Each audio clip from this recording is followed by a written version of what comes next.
So,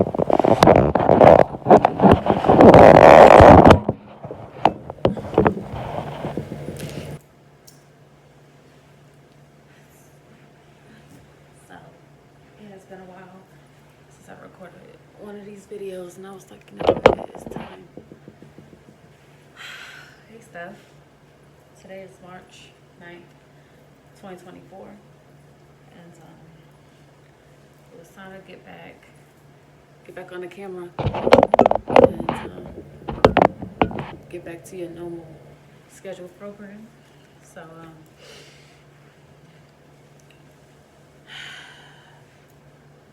getting comfortable with change. That's something I've been constantly praying to God and um, telling myself to do. Learn how to get comfortable with change and growth, new seasons and transitions. So a couple of weeks ago, I want to talk about this.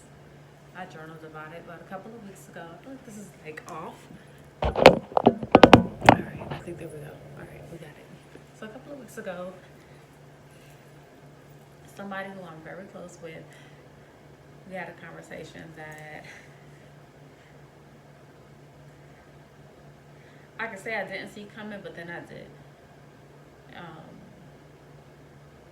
I came to the terms. So I came to terms that it was we had to release and cut off not emotional, but romantic ties, and I was choked up about it.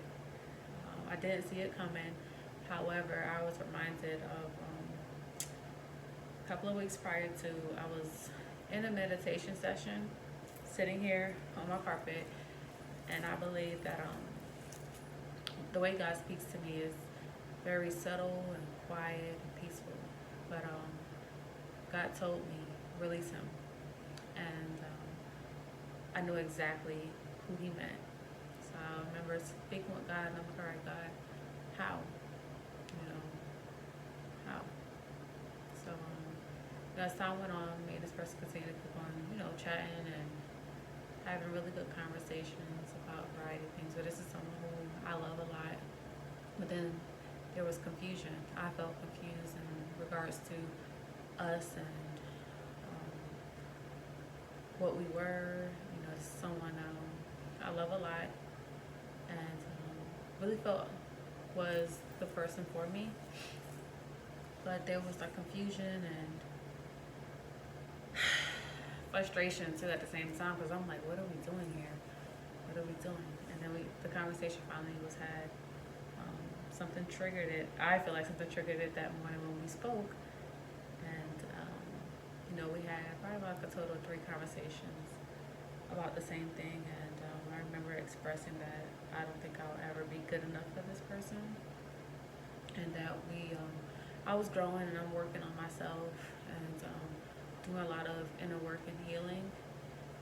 But just felt like I never was going to be enough for this person. And, I finally expressed that. And we both had got tired.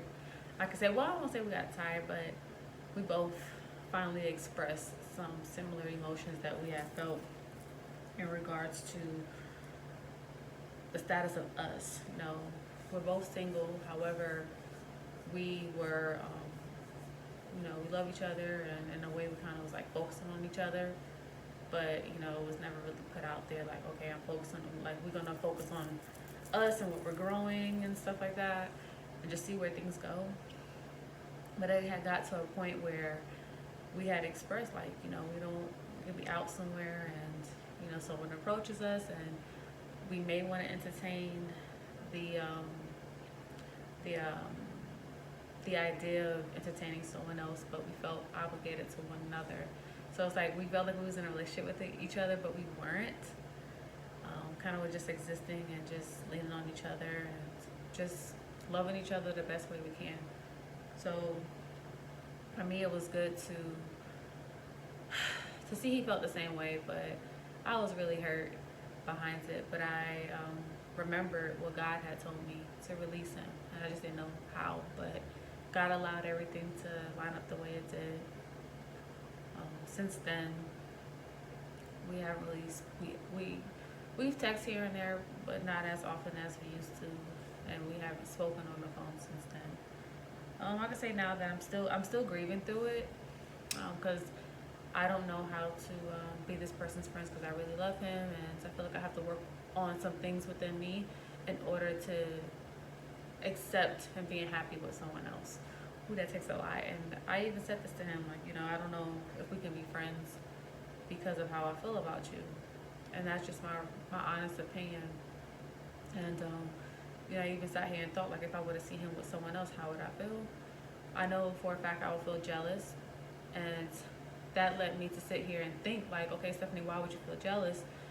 And I told myself it's because I feel like that woman did the work she needed to do, and that she also had the time to give him as well, because I am a single mother, and he doesn't have any children. So I thought about that, like, how can I be jealous of a woman who done the work and is for him? And at that point I was kind of like one foot in, one foot out with my inner work and with getting closer to God. So I was playing with it, and I really didn't realize that, see it, until I had a conversation with my soror neighbor, Nikki, and we had a really good conversation because I like leaned on her for some advice in regards to another topic, because it's just funny how God worked. It's so crazy how God works, and he works so fast. And the feeling that I have now, I'm still grieving that part of our relationship. I don't know if things will ever be the same, because I know that I'm still healing from what happened between us and stuff. But God closed one door and opened up another. But I'm understanding that I still need to work through my healing and how I feel. One thing I'm very proud of myself of is instantly, like, after we got off the phone, I was holding back from crying because I didn't want to cry with him on the phone. I immediately pulled out my journal and my journal that I have with God, and I just started writing down all of my emotions and my feelings. And I did this for about 2-3 days, and I sat in my emotions. I didn't allow myself to sweep underneath the rug and numb myself to the feeling. I accepted this period of grieving over the loss of that part of our relationship. And it showed me to get comfortable with change. And you just never know when the unexpected is going to happen. But I just have to keep, every time I think about him and that part of our relationship dying, I think about what God told me to, like, release him. So I'm learning how to get comfortable with change and transition, and be receptive and open with my arms wide open to everything that God has for me. And I'm thankful for myself. Like, right before I recorded this video, I stopped and I said, thank you, Stephanie, for taking the time to cater and care to your inner self, your emotions and your feelings. Thank you for just hugging them, embracing them, feeling them, writing them out, getting them out, working through them, instead of just trying to just be like, oh, this happened or whatever, just gotta keep it moving. Like, yeah, life is still going on, but I be in grief, but not be in grief for too long. But when I'm grieving aside, pull out that journal, my personal journal, pull out the journal with God, and just write down everything that you're feeling. I wrote everything down with God, everything, every single thing, the things I'm going to miss, the things I miss already. And that was a big thing, because I'm learning how to be so intimate with God, down to sex. Yes, I said it, down to sex. The things I'm going to miss with that, the connection, everything. But I'm like, God, you told me before this happened to release him. I didn't know how. And I'm just happy that I didn't try to fight against your direction and your guidance and what you was telling me to do. So with all that being said, I'm thankful for where I'm at right now. I'm thankful for the sequence of events. I'm thankful for my sister soror neighbor, Nikki, and that almost 2-hour conversation that we had. And on that night, I made a decision to go all out and stop half-assing it. Hopefully, me, cousin, doesn't get this video taken down, because this is raw. I'm human. I love being authentically me. I'm loving, not putting on a show or front for anybody. I don't have it all together. I do struggle with, a lot of things, but I'm learning how to care to myself and be patient with myself, and also to involve God in everything, in any and everything that I do. But that night, when I had that conversation with Nikki, I said, you know what, I'm going all in. I'm not going to half-ass my growth. I'm going all in with learning how to get closer to God, and focus on one thing, stop trying to be all over the place. It was just so relieving. I know at that time in my previous videos I talked about like the 3 different books I was reading, and after speaking with Nikki, I'm like, you know what, I narrowed it down just to one, and it's about personal development and growth, and also healing. Because Nikki had told me, she said, Stephanie, if you focus on this right here, just focus on reading this book, everything else that you're reading and everything else you want to do is going to fall in line, because you focused on your inner work and working on yourself, working on your mindset. Because when you got your mindset operating and moving the way you want, you address the trauma, you address the wounds, everything else is going to flow like a breeze.